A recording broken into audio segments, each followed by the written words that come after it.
Hashem gave me that crutch one time. You know, he said, "Okay, you're on your own. I mean, you're not on your own, but you're gonna get other crutches." Hi, good morning. Good morning. Oh, hello.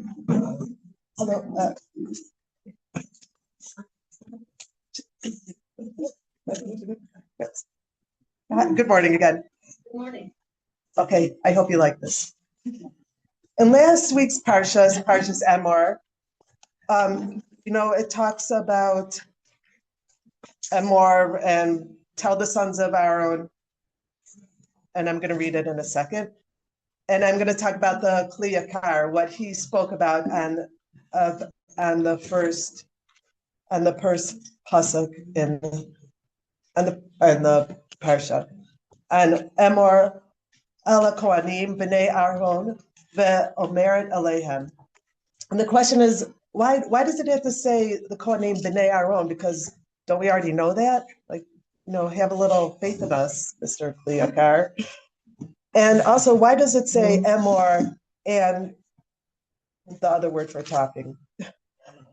The Kli Yakar says that the reason for this is to differentiate between the kedushas of Aaron, who got it straight from Hashem, who got the kedushas of the Kohanos straight from Hashem, and his sons, who are the rest of the Kohanim, are one little step away. They're still close, but Aaron is on a different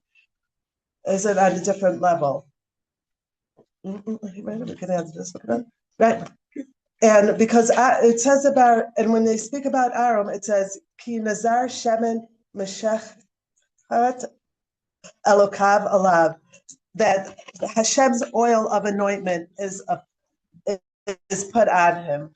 And I'm just going to read this little thing from Tehillim because I just love it and it fits in. So this is for your listening pleasure. Kishemen hatov ala rosh, yored ala zakan al haron, yored al pi midosav.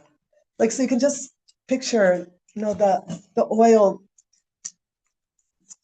spilling down on him with the kedusha and the being absorbed and going onto his clothes, right? So why am I saying this? Because it's not Parshas Emor anymore. Because we all know in the song of Lag BaOmer, right? We talk about the Shemen Meshechta on Rabbi Shimon, right? And it's from Aaron. And it's in the first verse, the first of the song, and the first that is based on Malchus. And it says, I'm just saying in English because in Meretz Hashem, we're going to hear it so much for the next 3 days. So we'll have this little English just sitting in our head. And it says, Baruch Ha, you are anointed with the holy oil that flows down from the source of mercy. You wore a holy crown that sets you aside from other men, an aura of splendor eternally bound on your head. And that is referencing to the tzit that the Kohen Gadol. Thank you, the Kohen Gadol wore. That Rabbi Shimon is on the level of a Kohen Gadol, and not just any Kohen Gadol, on the level of Aaron HaKodesh.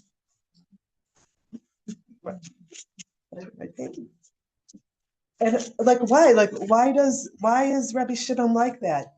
And why does he get all of that schus and that holiness?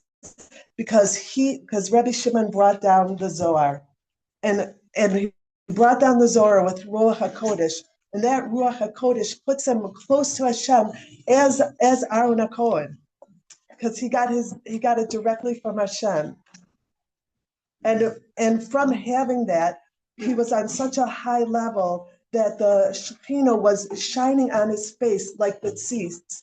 And like the tzitz, when people looked at it, they were able to get Yiras Hashem. Also, when people looked at Rabbi Shimon, because of that holiness, they also were able to get on themselves Yiras Hashem and Yiras Shamayim from looking at him. Okay.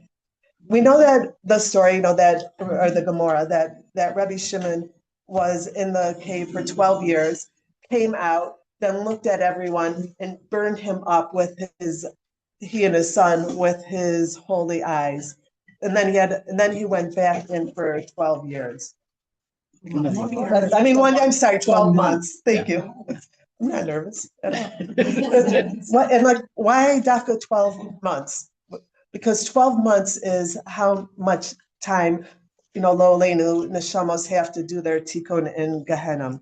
And because he had this holy power, and wasn't like the right thing to walk around and look at people and say, oh, like you're busy plowing your fields and doing this. Why aren't you learning? Why aren't you busy in Avodas HaKodesh? It's probably not what Hashem wants people to use their holy kochos for.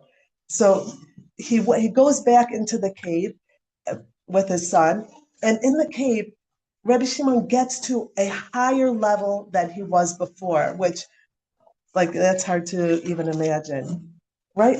Is he going to go back to a higher level than he was before? Because he realized that, that wasn't the right thing to do. And this is what he does. This is what happens when Rabbi Shimon goes in the cave and gets a higher level. He is now able to look at people and have space for them.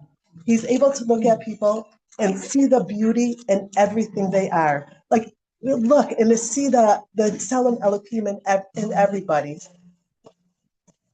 And us, we have family members, kids, maybe spouses, sisters, brothers. How many times do we look at them and like we don't see them so good, and maybe like our eyes squint a little bit or our shoulders tense, and we're not seeing them. We're just seeing the thing that's missing in them. Like me, I did it this morning. Like I prepared the share and I did it this morning because it's hard. It's really difficult, but to have that look at a person and accept them and see that every part of them is how Hashem created them, and every part of them is worthy for us to see the good in them and to love him. And that's what Rabbi Shimon was able to do, with his son, who was stuck for 13 years in a cave, right? And with the people, to look at them and have space for them and see the kedushas in them and love them and want them to live and be good. And that is what we can take from Lag BaOmer. And besides like just being filled up with the joy of Lag BaOmer and of Rabbi Shimon, and to take that lesson of really be able to look at people and hold space for them and accept them for who they are. And we should be lucky to do that. I just want to say one more thing that we learned together, that we learned together in Shmuel. And at the beginning of Shmuel, in the first pasuk, it talks about Eli Sufim, which was a mountain across from Shiloh. And there's so much discussion about it, but there's one nekudah that the people in Sufim who were able to look over from one mountain to the next at Shiloh, they were able to get to a level of nevuah just from being able to look over there at Shiloh. And this year, Me'er Shem, we will actually be in Meron. But if we're not, we can stand in Tzfat and be like the Navim in Sufim and look at Meron and also get that kedusha.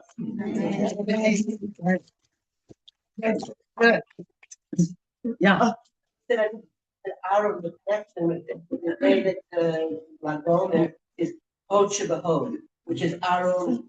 Oh, very good. Very good.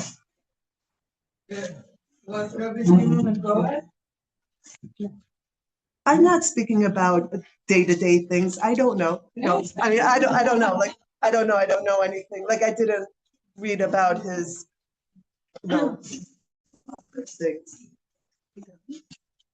Okay, thank you very much. Very, very beautiful.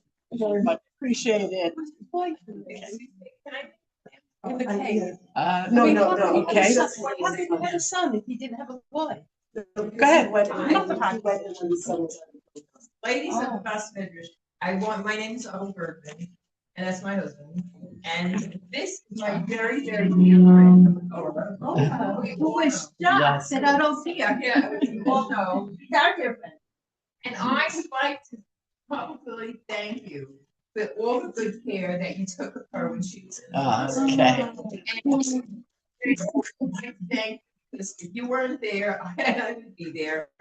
And I was just planning to come, and then she said, "Oh no, the Bas Medrash, they're taking care of me." So I don't think because I didn't have to come, but I do thank you, Gracie Ashford, to everyone for taking care of her. It meant so much to her.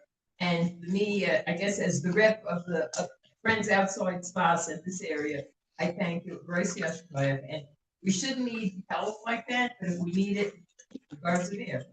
Okay, thank you very much. Thank you. And I was going to make this announcement, not even if she wasn't. Okay. All right, we have a guest. We have a visitor, a guest speaker today. This is Rabbi Ozer Bergman, who actually was my teacher for a short time at Yerushalayim. I know we went to Stern College together, but Rabbi Bergman wrote the best book on this Deuce. Yeah, I memorized it. I just forgot the word, but other than that, it was a wonderful book, and we're very pleased that you're here today. Thank you very much. Stand in front of them. Yes. I would like to have you. Okay. First of all, I want to thank Representative Judy and Representative Ilana for arranging this and allowing me to come speak. And I will try to be a little less modest than usual. And I'm part of what I'm doing here is plugging my new book, the Daven Better Handbook, which will be for sale. It's for sale afterwards. But first, I would like to get started and speak a little bit. 10 minutes? Yes. So, when you think about davening, which it's as a man, to speak to women about davening I always find it interesting because Chazal tell us that the Avot were the ones who were metakin the tefillot, Avraham, Yitzchak, Yaakov, Shachris, Mincha, and Ma'ariv.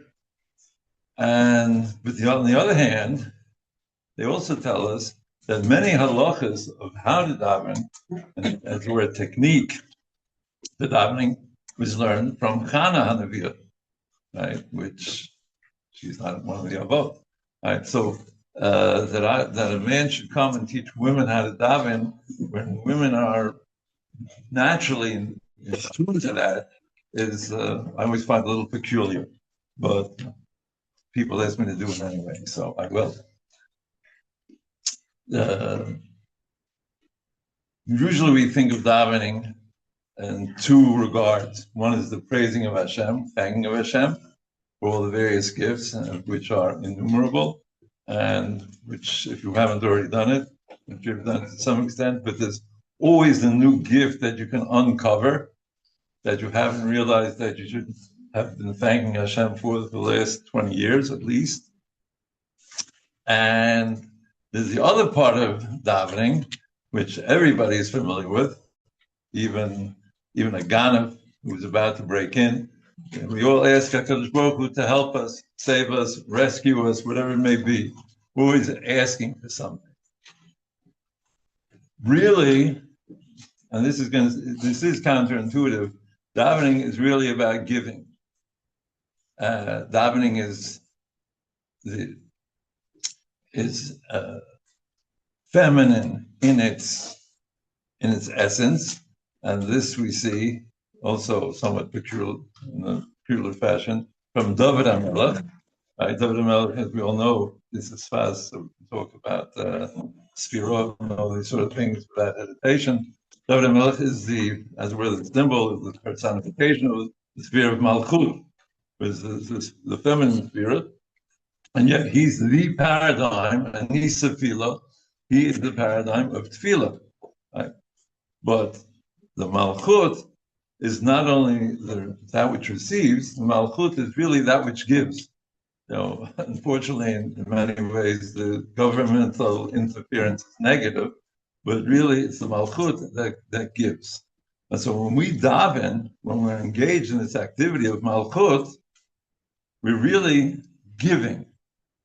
Even when we're asking for something, whether it's good health, whether it's for shalom, whether it's for refuah for someone, for ourselves, whatever it may be, we're really actually giving. The question is, how is it that we're giving? We're giving because by our asking HaKadosh Baruch Hu, the Rebbeinu Shalom, to bestow His largesse upon us, we're opening up the tzinorot for the shefa to come in. When we're asking for refuah, that tzinor, if it's for parnasa, for that tzinor, whatever it may be. So really, in our asking, even for our own selfish and personal needs, and you're allowed to be selfish, there's nothing wrong with that, at least a little bit, and on occasion, but we're really actually giving, because we're acknowledging HaKadosh Baruch Hu's power, his kindness, and as it were, his own desire to give. Because after all, that was part of the purpose of creation, was HaKadosh Baruch Hu wanted to be native to others, which would be us. But to daven well, and this is a lot of the book, the Daven Better Handbook, is really about the preparation for daven. And I don't need to tell you that women are masters of preparation. Whether it comes to setting the table, putting on makeup, or anything else, women are preparing, right? And the preparation that goes in, you don't have to think about it because you already know. But if you're a husband or your sons, whatever, have to think of how much effort, how much work and time goes into preparing a Shabbos, for example, and how quickly it's gone, right? They would have a little more consideration, sympathy, and perhaps even empathy for mommy, Bubby, or whoever it may be to him or her. The girls probably understand it already, but the boy, good luck. But the real work of tefillah is in the preparation, and we see this already alluded to in the Chumash. Even though you don't have to worry about, whenever you teach Torah, you don't have to worry about, it's not the parsha. When you talk about a mitzvah, sukkah is shaykh to a particular time, matzah, a particular time, the Torah is above time. You don't have to worry about the parsha. When Chazal tell us about the building of the Mishkan, so the kior, the sink, with which the Kohanim prepared themselves to bring for the korbanot, the kirvat, to be carved, a Jew or Jews, to HaKadosh Baruch Hu, they washed from the kior. And what was the kior made of? It was made up of the copper mirrors that the women, the Jewish women in Mitzrayim used to prepare for their husbands. Right? So see, even there, the Mishkan, which is a place of prayer, part of the primary contribution that's overtly stated in the Torah. There are others as well, but the one that's overtly stated is that of the Kior. That is something that's necessary for the preparation of the Kohanim to be carved Klal Yisrael to HaKadosh Baruch Hu. So this is the thing that we have to go through. Women have a head start. The Maharal Miprag says that which women make the bracha of Shasani Kirtzono is because not just that he made me this way because that's what he wanted. He made me Kirtzono, that my natural inclination is his ratzon. Women already have, as it were, a head start because they're created to be more in line with HaKadosh Baruch Hu's ratzon. So that's what a lot of what tefillah is about. That you prepare, you're already starting to prepare, and once your preparation, even though it may look as if it's all about you. It's really all about the giving. It's all about the result. And even though the actual, as we said before, the Shabbos meal may go quickly, vis-a-vis the amount of time that went into the preparation, but the results and the effects of that preparation are far beyond anything we can consider. It was mentioned before that about Ahavas Yisrael, that Rebbe Shimon, which is in itself surprising, but the whole Ishtalshalut, the whole evolution of Rebbe Shimon as being a Talmud of Rebbe Akiva, and the Rebbe Akiva Talmidim having had a certain chisaron in their Ahavas Hashem, and Rebbe Shimon had to be metak in that, and the Rebbe Shimon says in the Zohar, the Shanan v'Chaviva Talia, we are dependent on our chavivut, our chevrashav. How do you say chevrashav in Hebrew? Our group friendship. The group friendship, not camaraderie. Right? Okay, so that's really part of it. But as we all know, Rechov HaPalmach is Klal Gadol Shabbat Torah. But a lot of times our fellow Jews make it very difficult for us to have that mitzvah. So it really is an avodah to have Avos Hashem. So, but Avos Hashem is also, as our teacher, the Arizal, taught us, it's also a very important part of davening. Right? Everybody is makabel on himself. The mitzvah Haftal Rechov HaPalmach as a preparation for the davening. And that's because my tefillah includes you, whether I know it or not. When I say Slach Lanu Rafa'enu, I'm sending out that slicha, that refuah, that hope for these things to every Jew. Right? And likewise, each and every one of you, when you're davening, I'm receiving that as well. So there's really the Haftal Rechov HaPalmach is really very much what's binding us together and what's binding our tefillahs together. So I hope that you will all daven better and that you will keep davening, because Klal Yisrael certainly needs it. Thank you. I think we need your book to be able to help us. Okay, the book is available. The official retail price is 50 shekel, and you can pay whatever you think you can afford. Thank you very much. I'd like one. Only one? Well, I have to wait for everybody else.